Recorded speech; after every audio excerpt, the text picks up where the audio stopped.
Hello ladies and gentlemen, and welcome to your diploma in digital marketing. This is lesson 3, Google PPC advertising and search engine optimization. I am of course Richard Eggety, course educator, delighted to have you all here with me, and let's do our usual bitty housekeeping. If you can hear me loud and clear, let me know please, and by typing yes into the chat box, or you could type Yahoo, what's going G, as Daniel says. Okay, great, all good. Fantastic, fantastic. Okay, so let's break the ice. How was everyone's weekend? One word to sum up how your weekend went for you. Great, good, fast, busy. I know the feeling. Awesome, brilliant, drunk. Okay, far from what I was doing. Snow. Oh, awesome, awesome, blessed. Had a great weekend, says Akam. And thanks, Sinead. I had a fantastic weekend. I spent it with my family, my little daughter Jasmine and my wife Joanna. And it wasn't very rock and roll. I was at a 2-year-old's birthday party. But, that's such is my life. And funny enough, I enjoy it anyway. But look, great to have everybody here with me. Good to see such a good turnout. Anybody who's had any difficulties, technical difficulties in terms of toolkits, just check into your student area later on or tomorrow, and everything should be resolved for you then. Okay, so quote for the day: opportunities don't happen, you create them. Okay, so let's keep that in mind as we go forward with this course, and let's create our own opportunities in the digital space and indeed in our own careers and businesses. Sounds good to everybody? What do you think? Okay. Positivity, yes please, let's do it. Okay, great. Just mentioned the weekly challenge for the class challenge. Great stuff to see students interacting and getting involved in that. I also encourage you all to go on and take part in these challenges. Shimal, Erika Duplessis, and Shanez as well, with some really good inputs on that example of digital marketing, a good example of digital marketing. So well done. Okay, so I want to go through a little recap on lesson 2. We covered who is your buyer and the importance of that. Showed you how to profile the customer, building up those personas. You gained hopefully a good understanding of unit economics.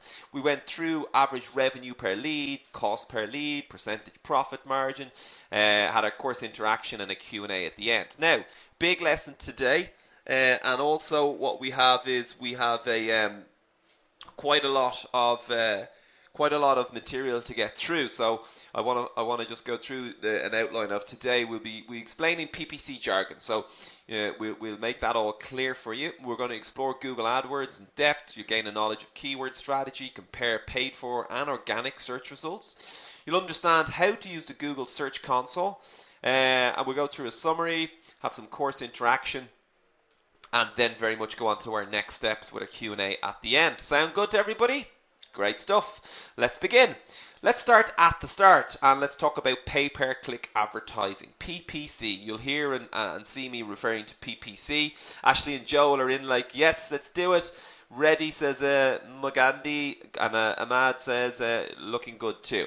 Okay, so pay-per-click advertising. Definition. Pay-per-click advertising, or PPC, is a form of internet advertisement where the advertiser pays for a website owner whenever they click on their ad. So you basically run an ad. When someone clicks on the ad and ends up on your site, you pay an agreed fee for that click that led to your site. Okay?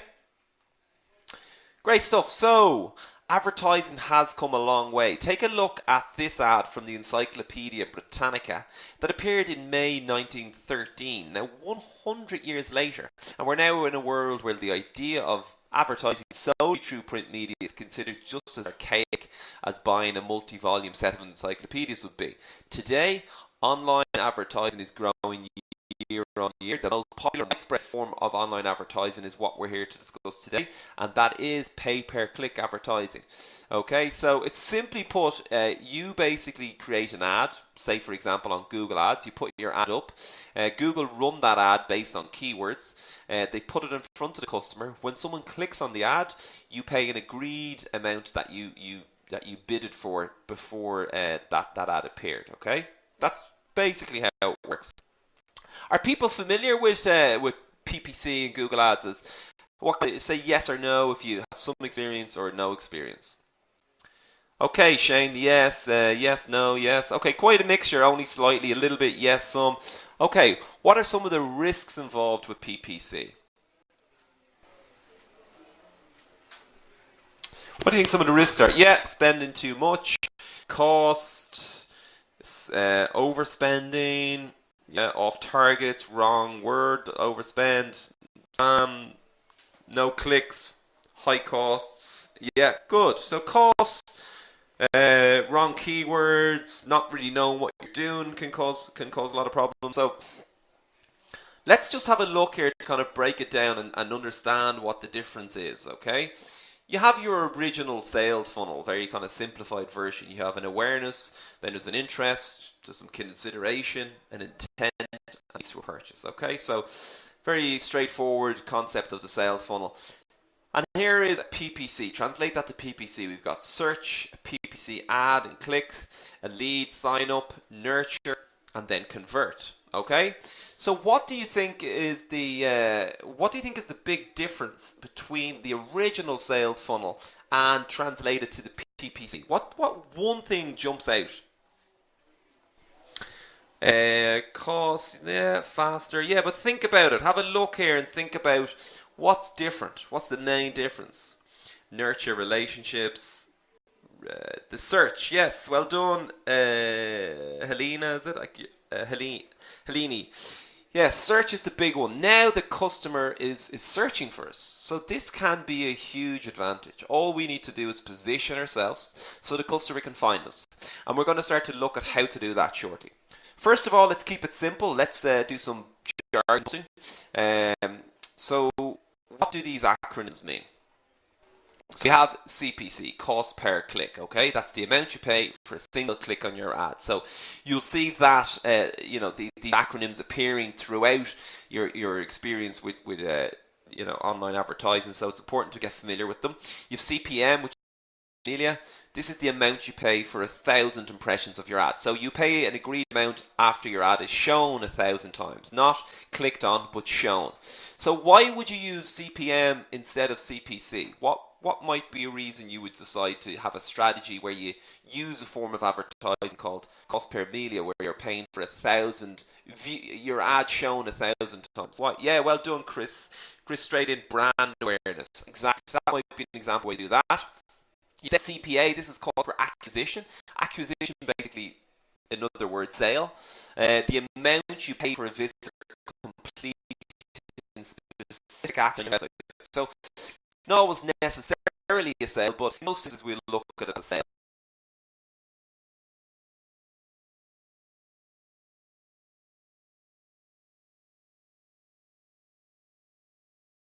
Or signing up for a newsletter, or making a purchase, or downloading, whatever that kind of conversion is for you. That's what we will talk about. But it's usually becoming a paying customer. Then you have your CTR. This is your clicks. It's important. The number of clicks on your ad divided by the total of times it was shown, the number of impressions, and that will give you the click-through rate. So if your ad is shown a lot but nobody's clicking on it, well, you have a problem. Google view that as an issue and a problem, and it'll have a direct effect on where your ad is shown within the search results. Okay.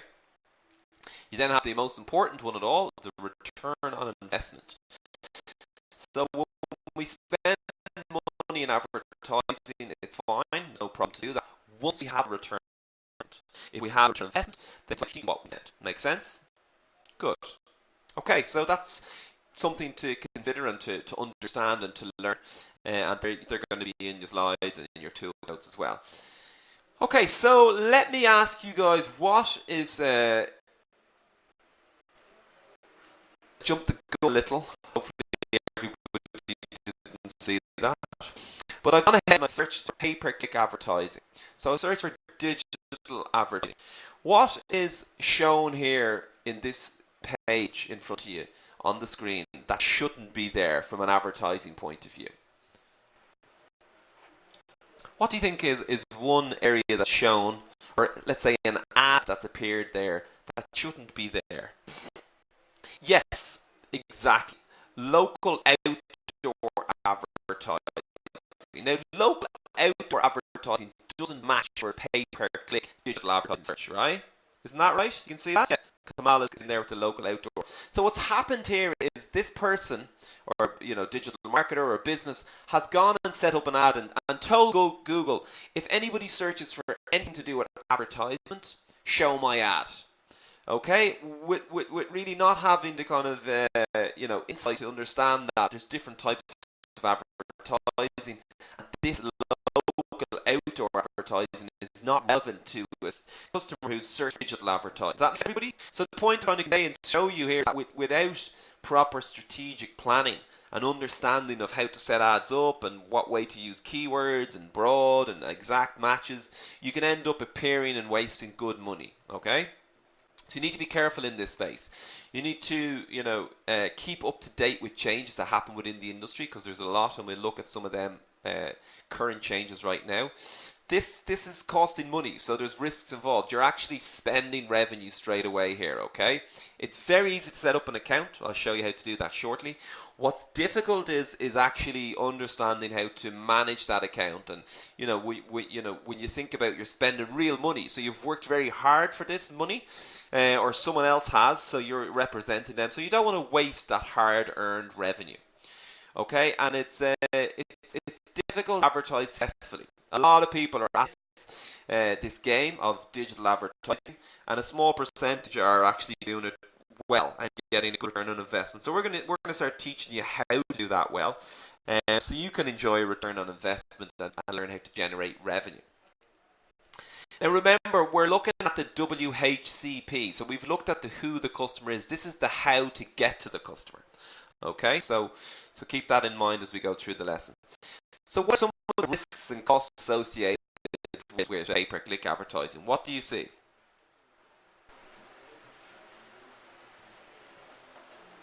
Yeah, exactly. It's a direct form of spending money. So you're incurring a cost straight away. You can get pushed out by competitors. So a budget alone won't allow you to compete against others. Google take other things into consideration, but of course your budget is going to have a big impact on where you can compete. So you can get pushed out by competitors. You can get into bidding wars. Okay, this is dangerous. Bidding wars where you overpay. You need to leave your ego at the door here. Some people have the attitude, I'm going to keep bidding until I get this. It's not about getting it at all costs. It's about getting the right keywords within your budget, and it's about being smart and getting a return on investment. Okay, so never get into a bidding war. If you find yourself in a bidding war, stop your computer, go for promotion. Really be scientific and logical when we're doing advertising in this space. Okay. You might also have some junk traffic concerns. So like our friends with the outdoor advertising sign, if we don't know what we're doing, we can end up having traffic coming to our ad and to our site that's not relevant. Okay. And also what you need to think about is time management. Don't get obsessed about checking your ads all day, every day for hours. It's very easy to do. What you want to do is you want to dedicate and allocate the correct and appropriate time to make sure that you're profiting within your campaign, but at the same time don't waste time glued to the campaigns if it was a Netflix series. Okay. So cost per acquisition, what does that look like? Okay, we have a cost per acquisition. Remember how to get to the customer. We're at the H part of that acronym, the WHCP. How to get to the customer. So you could run a Google Ads like we have, and you could go ahead and say register and start your course now. So therefore we pay a fee for this ad.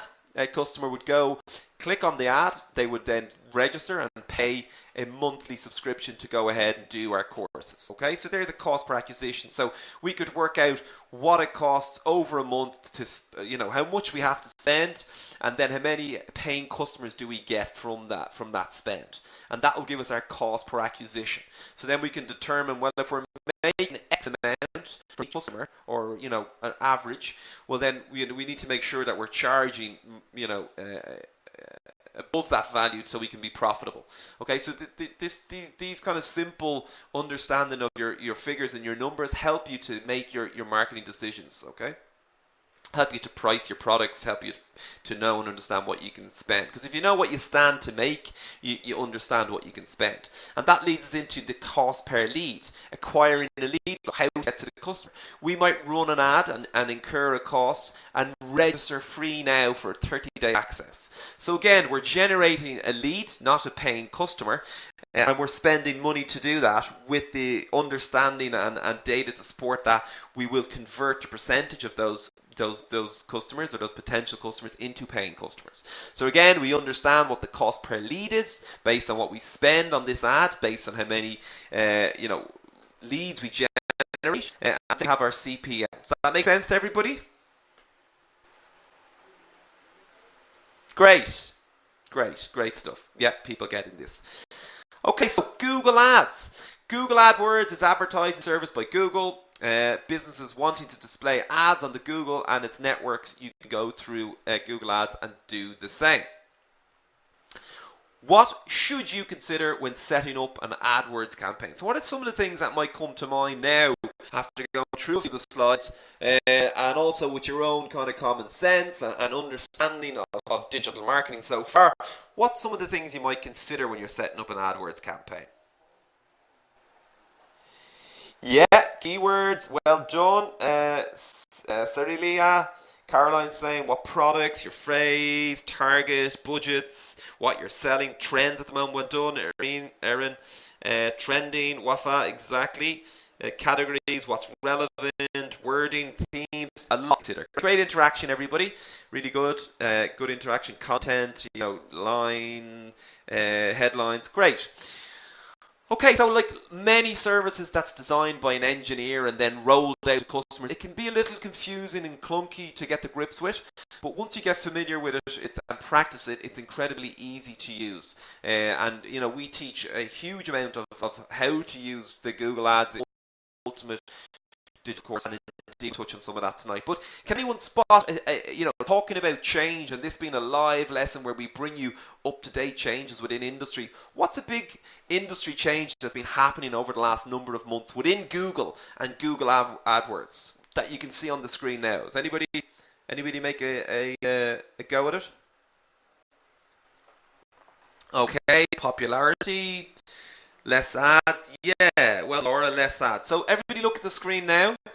See that right side of the advertising column? That's disappearing.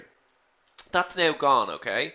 So what happens is the ads over here are becoming much more competitive because all of a sudden all that right side column is competing for that space in there. And also within mobile, it's basically pushing organic down. So organic is getting pushed down, which is this area here, and it's unpaid for. And, you don't pay to be in the organic search. So it's quite an interesting thing within Google and advertising and organic search. So watch this space. So there is paid for ads. They're marked there with ads, if anybody's not familiar with that. And then you have your organic results. So this is non-paid for. This is happening naturally through the search engines based on relevant content, search matching up with the keywords and relevant content within that website. Okay, so that's the difference between the two. So you have a great tool which is your within Google AdWords, and it's the keyword planner, and this allows you and helps you to plan out the keywords that you might want to use within your ad. Okay, so I don't know if I've introduced you to Simon. Would you like to meet Simon? Would you like to meet Simon, who works for Shaw Academy? Very popular guy on the Shaw Academy course. Anyone who's done it before would know Simon. Okay, lots of positivity here. Let's meet Simon. Say hello to Simon, everybody. This is Simon, and we're going to help Simon to look at. He's going to set up a hat business because he does like hats, and great stuff. Lots of hellos to Simon.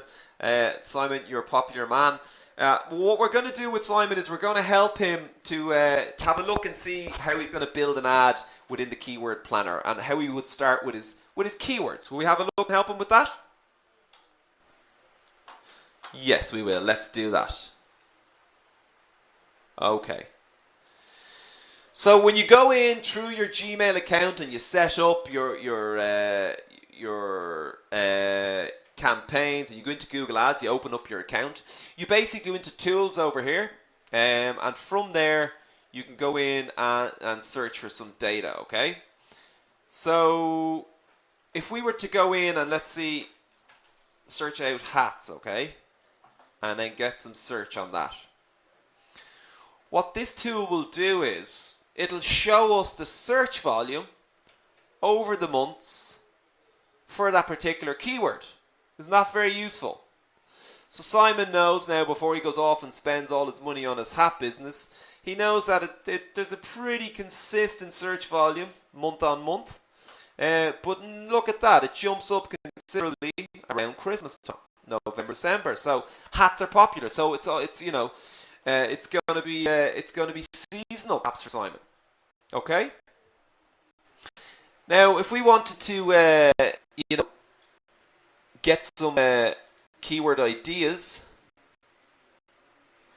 we can go ahead and pick where we want. If it's location, you can select the location that you want it in. You can put in different keywords there. But what we want to do is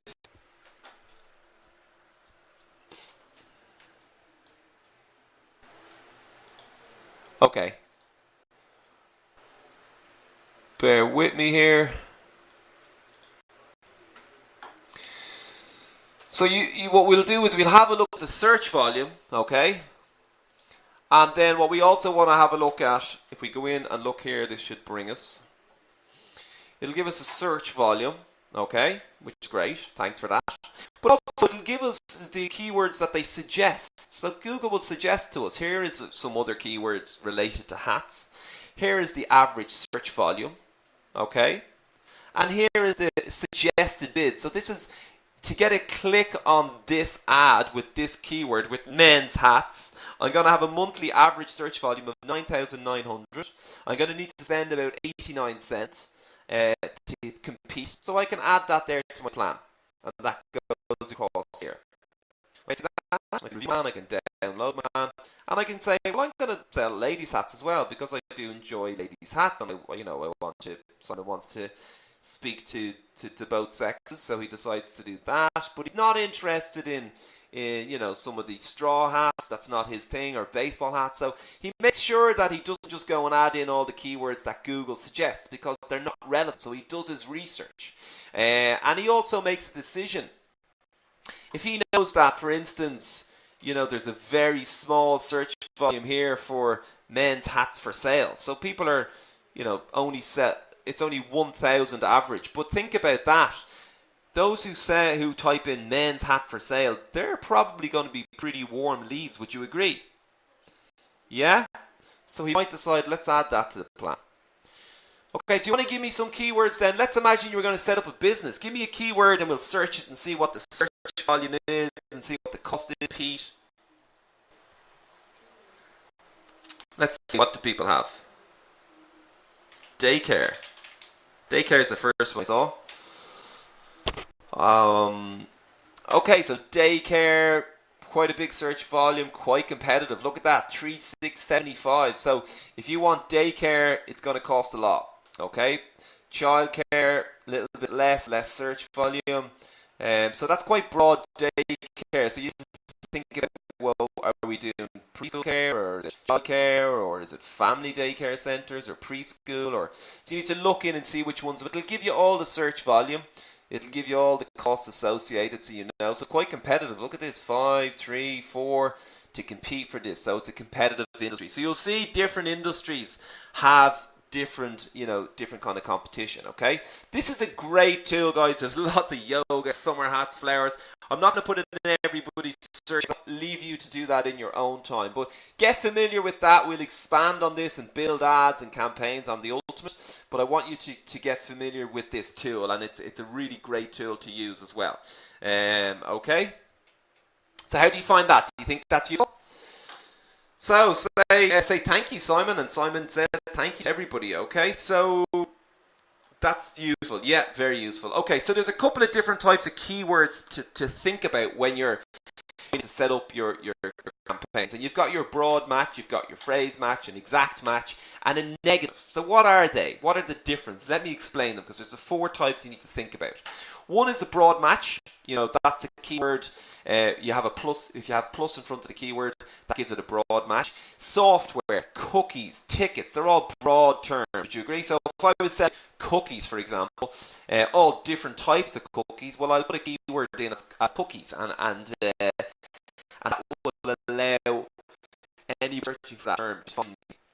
Now, if I'm selling chocolate cookies or concert tickets, or perhaps I would want to just use the phrase match chocolate cookies, because I don't want anybody coming to find my ad or my website if they're looking for mint chocolate chip cookies. Okay, chocolate cookies is all I'm selling, so I don't want, you know, somebody finding me unless they're looking for that. Or maybe I'm only selling tickets. I'm not selling cinema tickets or airplane tickets, so only concerts. So I only want. So you can set that up within Google Ads that people will only find you for this search term, for that phrase.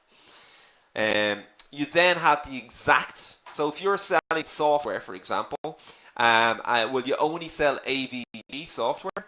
Well, you just tell the Google Ads by putting in in this format, I only want people searching for AVG. I only want you to show that. Not if they're searching for free software or software in general, only if they search for this. Does that make sense, everybody? So these are important to understand and to use correctly, because this will help you to be very efficient within Google AdWords. And then you have, very importantly, the negative keywords. Let's imagine I was selling brand new BMW cars. Well, what is a negative keyword that I might not want to put in? I might not want to put in cheap cars. So I might use negative if anyone's putting in cheap cars. Or if I'm selling software, free as a negative. I'm charging $100 a month for my brilliant software AVG. So I don't want people finding my software and wasting my money by searching for free software and Google showing my ad. Yeah, used cars, Kelly, exactly. So you wouldn't put in used cars, so you put that as a negative keyword. So there's a bit of planning and understanding here, but these are the 4 types that you get to choose from. A good idea initially is to use broad, so you can gather your search volume and you can understand then by your search reports what people are actually looking for. And then you can start to use phrases and the exact. But also make sure you put in those negative keywords as well. Okay? Good stuff. Okay, well, with that, what you want to think about is with your keywords, you've got your keyword planner. You've also got SpyFu and other tools that you can use. They'll be in the toolkit notes. But what you want to do is you want to build a strategy. So you get all the different sources from where you can research your keywords. You then want to think about what are the goals for the business. Okay, is it about branding right now? Are you selling product? Is it engaging influencers? Let's say you do yoga and you have a yoga studio. Maybe you want to engage influencers and run competitions, or you understand what's the actual goals of the business. You collect data for the keywords based on the goals of that business. So whether it's selling hats or running yoga competitions, you get all the data and you look at you can export them with an Excel sheet, and you look at the cost, you look at the keywords most suited to yours, you do your research, and you basically build up those keywords that reflect the goals of your business. And then you produce your content based on those keywords and those goals, and you produce your ads based on those goals, and your landing page, and everything ties up nicely together. Okay, does that make sense? So ultimately, you want to align your keywords and your goals and create content based on that. So, yoga mats as a product, yoga competitions to engage influencers. Maybe it's creating brand awareness. Okay, so that's what you want to be thinking about. It's not just about throwing in any words that Google give us and hoping for the best. It's about being very strategic about this and planning it out in the same way. Good stuff. Makes sense, says Dennis and Richard saying getting this. Abdullah, yes. Okay. So tip for writing great ads. Always check spelling and grammar. Not my biggest strength, so I always need to check with spelling, grammar, make sure it's all well, reads well, and even get somebody to look at it as well. And there's nothing wrong with that. Just make sure somebody else throws their eye over it for you. Highlight what makes your business unique. So, if it's free shipping or discounts that you have, put that in the ad. People will react to those kind of unique points for your business. Look at your ad with a critical eye. If you're passionate about what you do, if it's a hat business and you love hats and business is all about hats, well, anyone who's buying hats from you is also going to be passionate about them and interested. So you've got to make it appealing for them and your passion to come across in the ads that you do. Include price and promotion. Everyone loves promotions. Price is online. So include that in your ad if you can, and if it makes okay. And think of the customer's goals. This is really, really important, all right? Get the keywords into the ad when you think of the customer's goals. So write your ads based on what solution are you providing for your customer. Okay, so if I was writing an ad about digital marketing for this course, I would be writing in the ad, learn how to generate revenue online. And I know that my users would see that and they would want to slice that, okay? Link to the relevant page, not the home page. That's very important. And what I mean there is, everybody understand what I mean when I say relevant page, not your home page? If you have an ad, okay, say for example that you're advertising a digital marketing course that you're trying people to register for, and people see it and think, wow, this is great, generate revenue in 4 weeks, get a strong overview of digital marketing, and they click on the ad and the home page on the Shaw Academy that shows them 100 different courses and a blog about different content, and they have to try and find out where the digital marketing course is. That's not going to go down too well. Okay, people will get frustrated and leave. Google will also track that and see that it's not the most relevant keywords and landing page. So you want to think about that. Where are you bringing your customer? Experiment. Ultimately, go out and try it. Test it, and about the customer's goals. Okay, let's have a look at some ads here, and these guys have really thought about the customer's goals. Okay, what do you want to do when you want to sell your house? What's the main thing you want to do? Yeah, you want fast sale, good price, expert advice, sell it quick, sell it fast. So look at the ads here. Sell your house fast, most notable estate agent. Call to speak with an expert today. There's a call to action. Sell it fast, speak with an expert. That's speaking to the goals of the customer. They're not talking about how great they are and everything that they do. They're basically telling you what to do and what you're going to get. Here's a little bit more neutral: sell property in Europe. But here, cash for overseas property. Cash investors waiting. Now, if I'm looking to sell my house and I want to get out quick and get a quick sale, that there is going to be attractive, okay? Cash buyers waiting to make an offer, sell your overseas property. So, obviously, these ads seem like they might have been back from the Irish Celtic Tiger and pre-boom, but nevertheless, you get the sense here, right? They're focused on the customer's goals and reflecting that in their keywords, okay? Okay, so display network frequency capping. So display network is Google Display Network, where you can set up an ad within Google Display or their collection of partner websites and show your ad within video as well as additional ad formats. So it's to people not just who are in the search but in the display network. Are you familiar with the, looking on YouTube and an ad pops up and you can set up frequency capping where you decide, I'm going to set an ad up and I'm going to tell Google, don't show this ad to the same person after so many times. Okay, so that's where frequency capping. So you cap it after it's been shown a certain amount of times. You set the Google Display Network. Google shows your ad to customers, so they decide, look, here's your ad. This is the most relevant place to show it, and they go and show it. You get access to a large audience. So let's have Simon back with us for a moment if we can. Simon's back and he's gone with his hat business. He goes and sets up a display network ad with Google. And Google go and find his customers various parts of the display network partner sites, his business model, which is selling beautiful hats. And he puts those ads, Google puts the ads in front of those relevant customers. Okay? and they click on the ad and they go back to Simon's shop and make a purchase. Okay, and a display ad, it's going to look like this. Okay, this is quite a while ago. It's on the Guardian website, and see the targeted display ad that popped up for Irish Ferries, which is a Irish ferry company that you can take across to Britain, and it's giving you a display ad there popping up targeted to the customer location, which was in Ireland.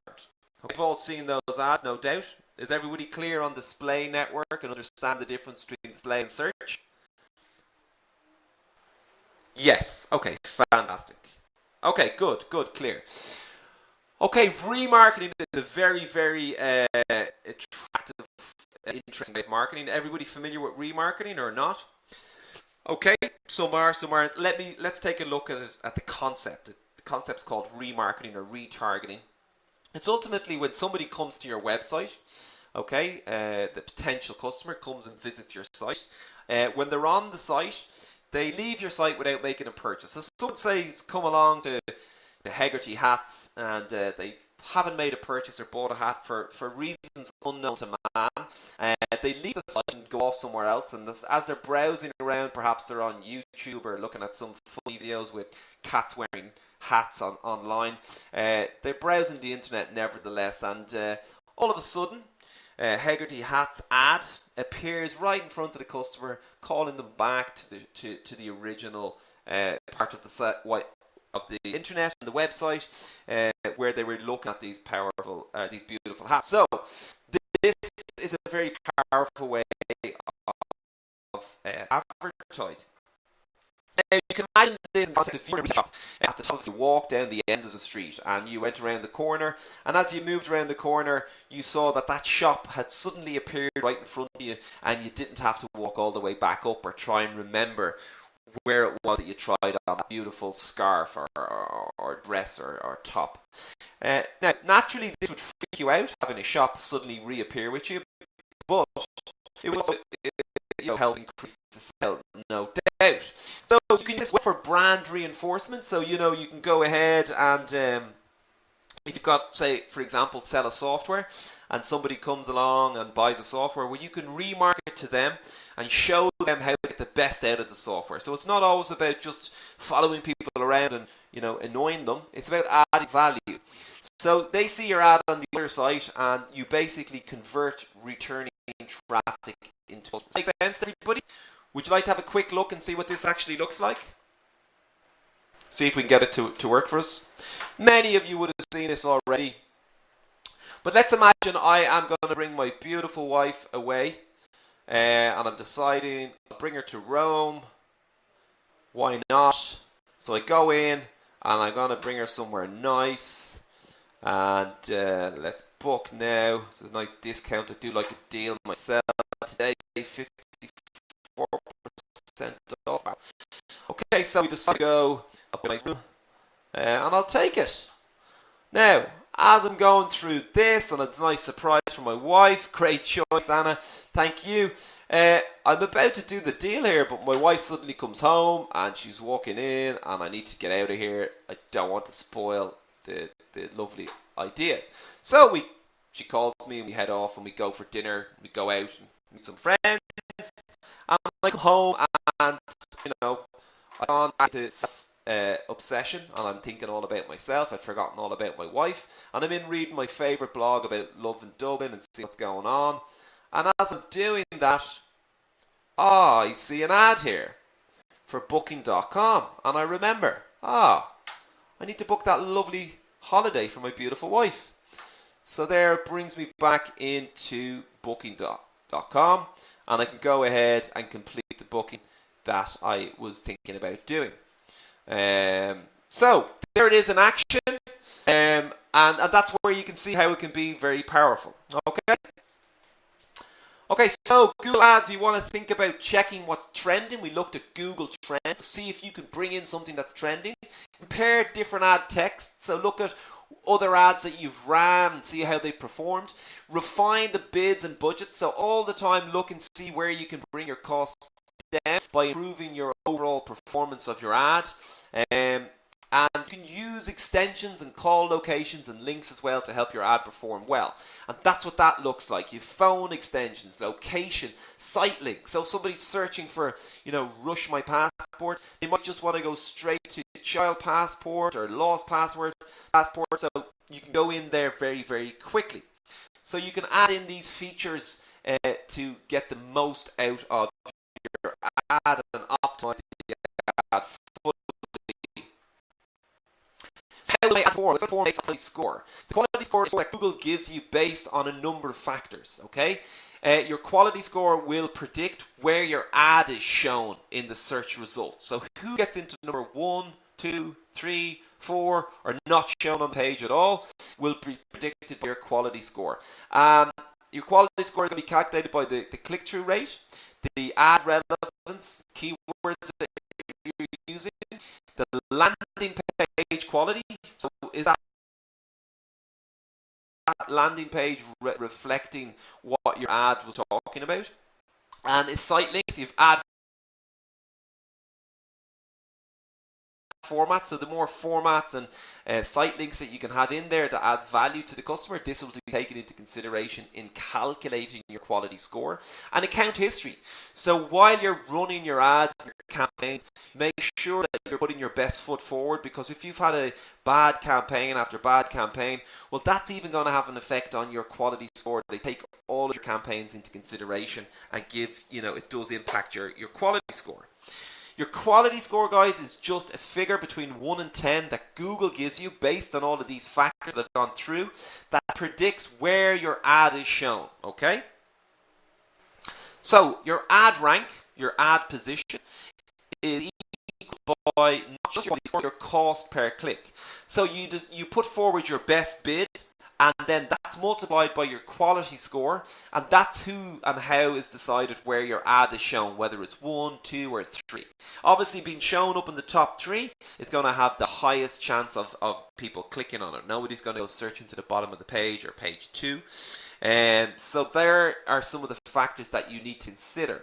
Okay, so you can't just throw a big budget at it and think that it's going to perform. You have a high quality score as well. So it means that the user gets a relevant ad, good quality ad, and Google's happy, the advertiser's happy, and the user's happy.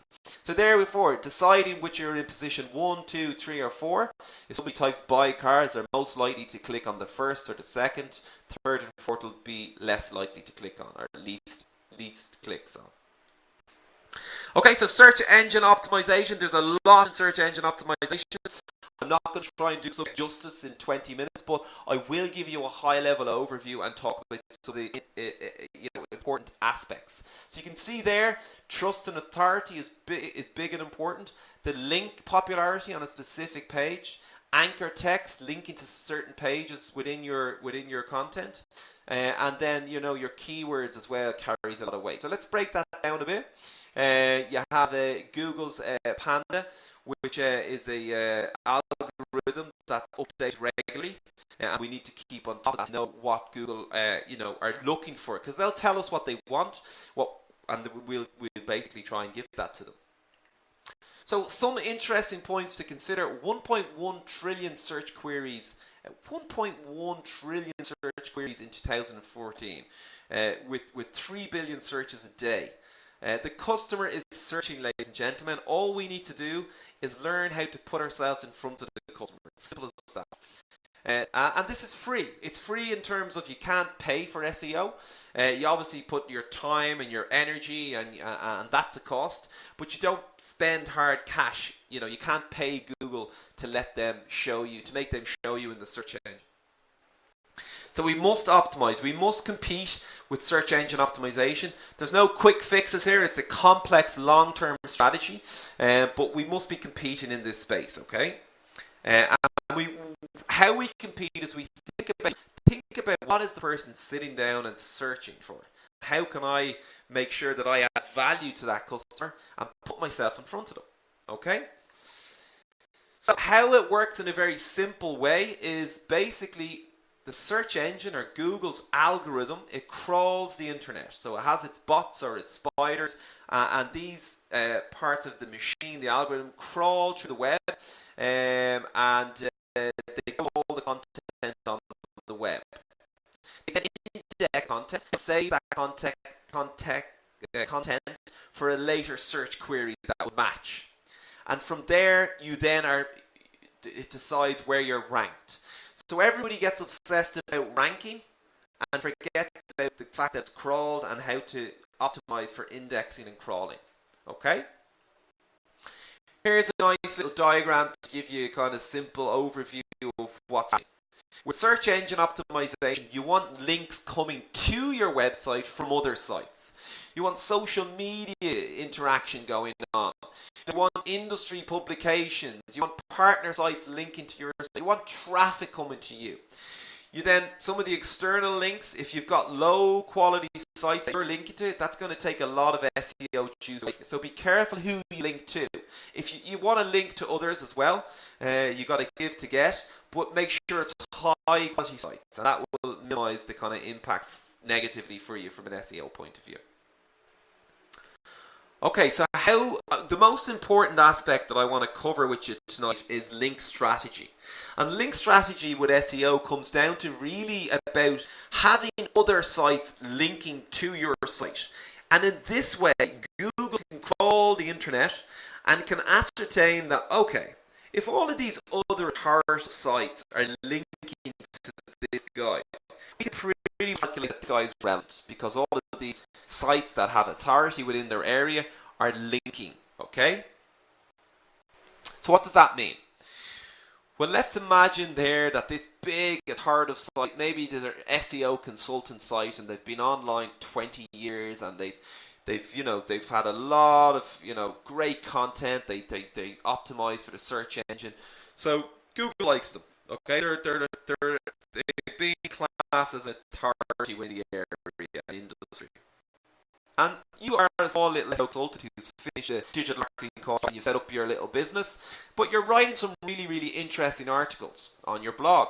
And this big giant read some of those articles and saw you sharing them on Twitter and said, this guy's really interesting, and he linked to your site. So Google crawls your content and this other content and sees that bridge, that link going from this authoritative site to your site. And then also these other links from other targets. So now you can calculate, mathematically that you're relevant in what you're talking about based on these links coming to your site. Does that make sense, everybody? So this is called your linking strategy, and we need to look at how we can optimize that by partnering up with authoritative sites, by getting other authoritative sites to take note of us and point towards us. Okay? So, key important, the title of the page is important, internal and external links, so links that bring you from page 1 to 2 to 3 to 4 within your site, and also links that bring you to other sites that make sense to what you're discussing, and other sites linking back to yours. Keywords within the links are also very important. So if you've got a link, you don't say click here, but you say red hats, and then that link will bring you to a red hats page, or whatever the case may be. Online reputation is big, greatly. So having that reputation, having that trust and authority online is going to help you from a search engine point of view. When I'm talking about linking internally, here's a blog from moz.com, and you can see here in the title of their web page, they have the link there about what they're talking about, 2016 e-commerce benchmark study. And then within the content, they have a hyperlink with those keywords within that link. And then there's also other links that bring you to another third-party site that's relevant to what you're talking about. So what happens here is Google searches this, it sees that it indexes the 2016 benchmark study, it sees that it's hyperlinked to bring to another page, and it crawls the site, and it sees there's a lot of relevance here, and it's easy user experience to move around the site